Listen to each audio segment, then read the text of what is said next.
women who need estrogen is being denied that medicine.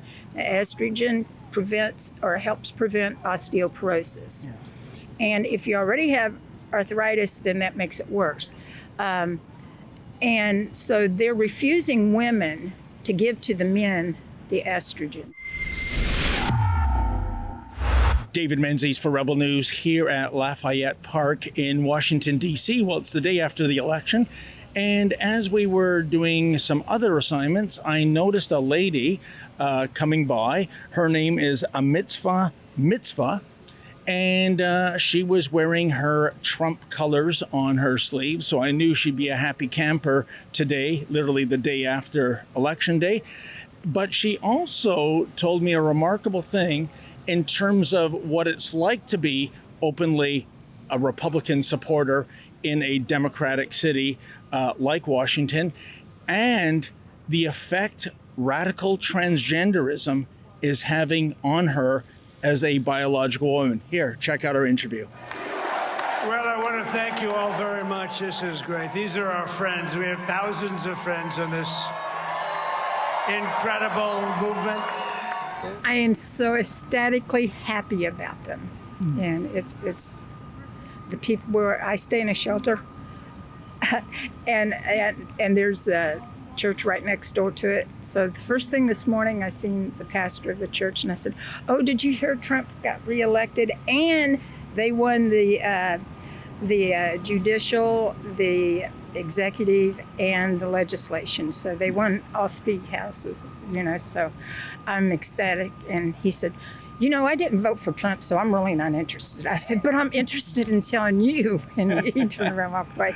Amazing. And the Mitzvah, tell me, in the District of Columbia, hugely Democratic, what's it like being a Trump supporter in D.C. and also wearing your colors on your sleeve, openly telling people that you have great love and respect for Donald J. Trump? Well, first of all, this is not my normal attire. Usually I have a Trump shirt on that says, so since 2011 or 13, somewhere in there, I have been wearing Trump clothes every day, bright red with white writing. Elect President Trump in 2016, and then I started over again for 2020, and then started over again for 24. Well, and that's what they say, fashion recycles itself. So what was trendy in 2016, it's come suddenly back in style in November 2024. Isn't that nice? I've had comments that people would tell me, if you don't kill you. No, they would tell me that, I'm sorry. Yeah, I have been threatened to be killed, actually. They're at the shelter quite a few times. Wow. But I've had men and women tell me if I don't take off what I'm wearing, that they were going to beat me up. And I'm like, I don't think that that's going to happen. Well, first of all, that's a criminal act. I mean, it's a threat of assault. Secondly, do you find that perversely ironic? We are living in the land of the First Amendment, freedom of speech and expression. If you're not a Republican. Isn't that a shame? And by the way, Mitzvah, you told me off camera, you're a little down on your luck. You're living at a shelter, but you've run into problems there in terms of wearing your politics on your sleeve. And much like the situation we have in Canada, they are allowing men who, air quotes, identify as women into the shelter, and that's been problematic. Can you tell us a little bit about that? Well, first of all, they don't tell you that they're men when they're moving in. The staff knows it, but they don't tell people. And the men that came in and pretend to be women, I told the staff I can't go along with calling that man a her, and I'm not going to. They say that it's a shelter that takes people with mental problems. Well, all the shelters has people with mental problems of some sort. Mine is I have PTSD. I see. And I also have a memory problem, which isn't really, it's a physical problem, not a mental problem. So, she told me she's very disappointed. I said, look, if you knew somebody was going to kill themselves, would you encourage them to kill themselves? She said, of course not. I said, why are you encouraging somebody who's a man to pretend that he's a woman then? You're professionals. What is wrong with you that you have to sit there and play this game and feed into it? But you know, that's money. Poverty is money, and mental illness is money. Well, I'm just have one last question on, as it particularly relates to you with this transgender issue. Donald Trump has said he is against radical transgenderism. He's going to restore Title IX when it comes to female sports. I imagine that's a bonus for Donald Trump, I guess in your eyes, reclaiming the White House.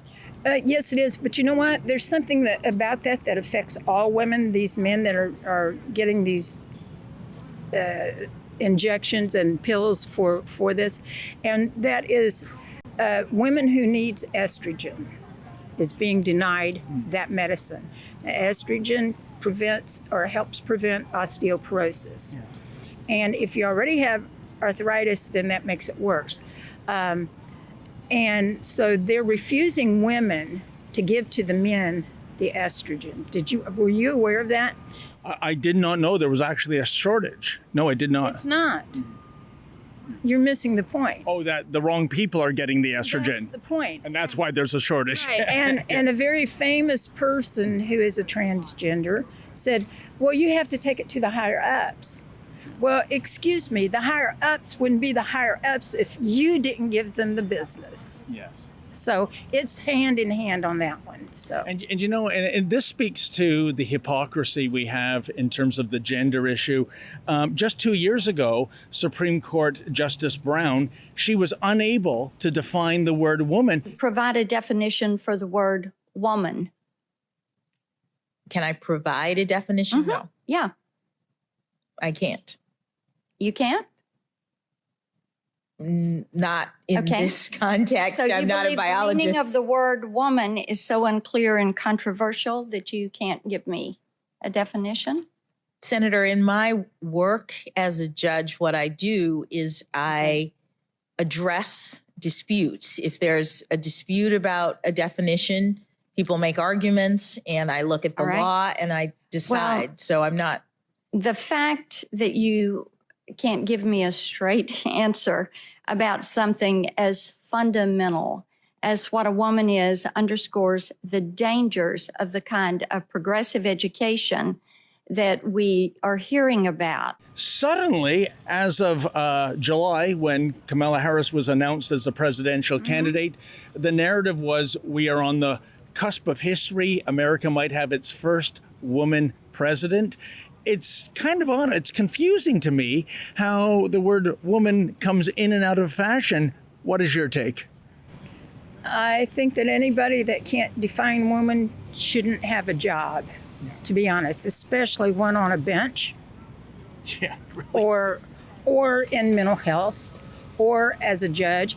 And in fact, I do not believe, and I'll get this one, they already know how I feel about this shelter.